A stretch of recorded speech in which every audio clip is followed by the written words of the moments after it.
Good morning and welcome back to Ladybug Grace, the daily Bible readings. I'm doing January 13th right now, and we're doing Genesis 25-26, Psalm 13, Proverbs 13, and Matthew 16 and 17. This is probably going to be broken up into 3 videos again for ease, and let's get started. I also have the readings in the cover photo if that helps you get prepared ahead of time and you want to read along. I should put what I read for Bible. I'll take a picture and put it on here one too. Genesis 25. Abraham had taken another wife whose name was Keturah. She bore him Zimran, Jokshan, Midian, Isbak, and Shua. Jokshan was the father of Sheba and Dedan. The descendants of Dedan were the Asherites, the Letushites, Luminites. I know I'm butchering these, but bear with me. The sons of Midian were Ephah, Hanok, Abidiah, Eldah. All these were descendants of Keturah. Abraham left everything he owned to Isaac, but while he was still living, he gave gifts to his sons of his concubines and sent them away from his son Isaac to the land of the east. Abraham lived 175 years. Then Abraham breathed his last and died at a good old age. An old man and full of years, and he was gathered to his people. His son Isaac and Ishmael buried him in the cave of Machpelah near Mamre in the field of Ephron, son of Zorai the Hittite, the field Abraham had bought from the Hittites. There Abraham was buried with his wife Sarah. After Abram's death, God blessed his son Isaac and then lived near the Beer Lahai Roi. Ishmael's sons. This is the account of the family line of Abraham's son Ishmael, whom Sarah's slave Hagar the Egyptian bore to Abraham. These are the names of the sons of Ishmael, listed in the order of their birth. Nebaioth, the firstborn of Ishmael, Kedir, Abdil, Mishbam, Mishma, Dirna, Massa, Hadad, Tema, Jetur, Naphish, and Kedemah. These were the sons of Ishmael, and these are the names of the 12 tribal rulers, according to their settlements and camps. Ishmael lived 137 years. He breathed his last and died, and he was gathered to his people. His descendants settled in the area from Havilah to Shur, near the eastern border of Egypt, as you go towards Ashur, and they lived in hostility toward all the tribes related to them. The history of Isaac. Isaac inherited everything from his father, including God's promise to make his descendants into a great nation. As a boy, Isaac did not resist as his father prepared to sacrifice him, and as a man, he gladly accepted the wife that others chose for him. Through Isaac, we learn how to let God guide our life and place his will ahead of our own. Jacob and Esau. This is the account of the family line of Abraham's son Isaac. Abraham became the father of Isaac, and Isaac was 40 years old when he married Rebekah, daughter of Bethuel the Aramean from Paddan Aram, and sister of Laban the Aramean. I guess I said the other word wrong. Isaac prayed to the Lord on behalf of his wife because she was childless. The Lord answered his prayer, and his wife Rebekah became pregnant. The babies jostled each other within her, and she said, "Why is this happening to me?" So she went to inquire of the Lord. The Lord said to her, 2 nations are in your womb, and 2 peoples from within you will be separated. One people will be stronger than the other, and the older will serve the younger. When the time came for her to give birth, they were twin boys in her womb. The first came out was red, and his body was like a hairy garment. So they named him Esau. After this, his brother came out, and his hand grasping Esau's heel, so he was named Jacob. Isaac was 60 years old when Rebekah gave birth to them.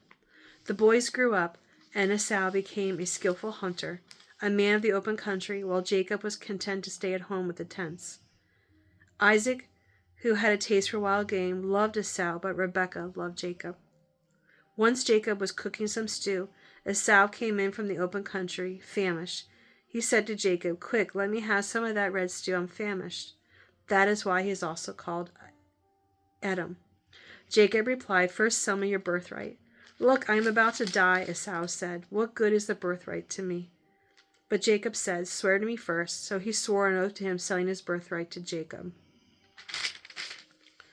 Then Jacob gave Esau some bread and some lentil stew. He ate and drank, and then got up and left. So Esau despised his birthright. Chapter 26. Isaac and Abimelech.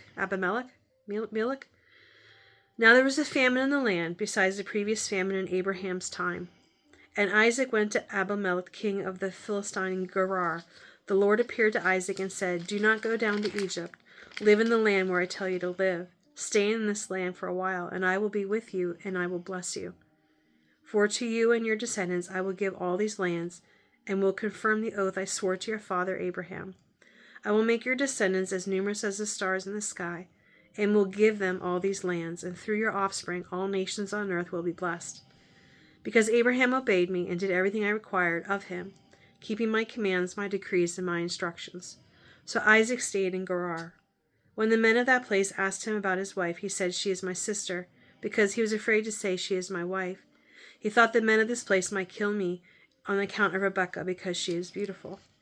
When Isaac had been there a long time, Abimelech, king of Philistines, looked down from a window and saw Isaac caressing his wife Rebekah. So Abimelech summoned Isaac and said, "She is really your wife. Why did you say she is my sister?" Isaac answered him, "Because I thought I might lose my life on account of her." Then Abimelech said, "What is this you have done to us? One of the men might well have slept with your wife, and you would have been brought guilt upon us." So Abimelech gave orders to all the people, "Anyone who harms this man or his wife shall surely be put to death." Isaac planted the crops in the land, and the same year reaped 100-fold, because the Lord blessed him. The man became rich, and his wealth continued to grow until he became very wealthy. He had so many flocks and herds and servants that the Philistines envied him. So all the wells that his father's servants had dug in the time of his father Abraham, the Philistines stopped up, filling them with earth. Then Abimelech said to Isaac, "Move away from us. You have become too powerful for us." So Isaac moved away from them and encamped in the valley of Gerar, where he settled. Isaac reopened the wells that had been dug in the time of his father Abraham, which the Philistines had stopped up after Abraham died. He gave them the same names his father had given them. Isaac's servants dug in the valley and discovered a well of fresh water there, but the herders of Gerar quarreled with those of Isaac and said, "The water is ours." So he named the well Esek, because they disputed with him. Then they dug another well, but they quarreled over that one also, so he named it Sitnab.